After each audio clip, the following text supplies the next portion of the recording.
छत्तीसगढ़ में आगामी विधानसभा चुनाव से पहले कांग्रेस और बीजेपी के बीच लड़ाई बेहद ही दिलचस्प हो गई है, क्योंकि एक तरफ जहां कांग्रेस सत्ता में दोबारा वापसी के लिए तमाम सियासी समीकरणों को साधने में जुट गई है, तो वहीं बीजेपी ने भी सत्ता में वापसी के लिए अपनी पूरी ताकत झोंक दी है। यही वजह है कि दोनों दलों के नेता छत्तीसगढ़ के अलग अलग संभाग में बैठक शुरू कर दी है। अगर कांग्रेस की बात करें तो कांग्रेस संभागीय सम्मेलन के जरिए राज्य के अलग अलग संभागों में बैठक कर रही है और वहां के सियासी हालात को समझने के साथ साथ वहां के जनता के सियासी नब्ज को भी टटोलने की कोशिश कर रही है। यही वजह है कि पहले बस्तर, फिर बिलासपुर और उसके बाद दुर्ग में पार्टी ने एक बड़ा संभागीय सम्मेलन किया, जहां कुमारी शैलजा से लेकर सीएम भूपेश बघेल और प्रदेश कांग्रेस के अध्यक्ष मोहन मरकाम के साथ पार्टी के तमाम जिलों के अध्यक्ष के साथ पार्टी के कार्यकर्ता भी मौजूद रहे। दरअसल बिलासपुर संभाग पर इस बार कांग्रेस की नज़र सबसे ज़्यादा है, क्योंकि पिछली बार बिलासपुर संभाग ही एक ऐसा संभाग था जहां बीजेपी, बसपा और जोगी कांग्रेस ने कांग्रेस को सबसे ज़्यादा नुकसान पहुंचाया था।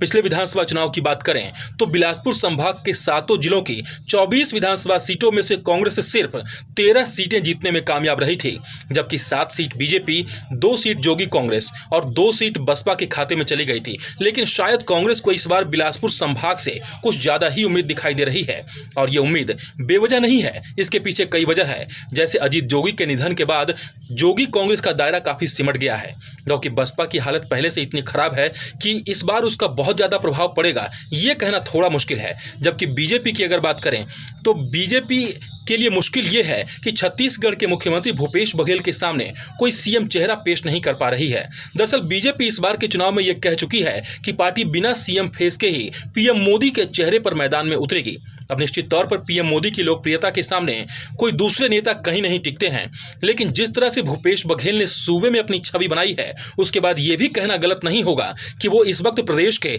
सबसे लोकप्रिय सीएम है। वहीं दूसरी ओर अगर बीजेपी की बात करें तो बीजेपी इस बार केंद्र सरकार की, मोदी सरकार के 9 साल पूरा होने पर महासंपर्क अभियान चला रही है, और इसी अभियान में शराबबंदी और शराब घोटाला के अलावा पीएम आवास योजना जैसे मुद्दों को लेकर कांग्रेस सरकार को घेर रही है। बीजेपी के प्रदेश प्रभारी ओम माथुर हों या फिर प्रदेश बीजेपी के अध्यक्ष अरुण साव या फिर पूर्व सीएम रमन सिंह, पार्टी के तमाम नेता महासंपर्क अभियान के जरिए सरकार को घेरने की कोशिश में लगे हुए हैं। अब ऐसे में देखना होगा कि छत्तीसगढ़ की जनता को कौन सा दल अपनी बात समझाने में कामयाब होते हैं, और छत्तीसगढ़ की जनता किस दल के सिर पर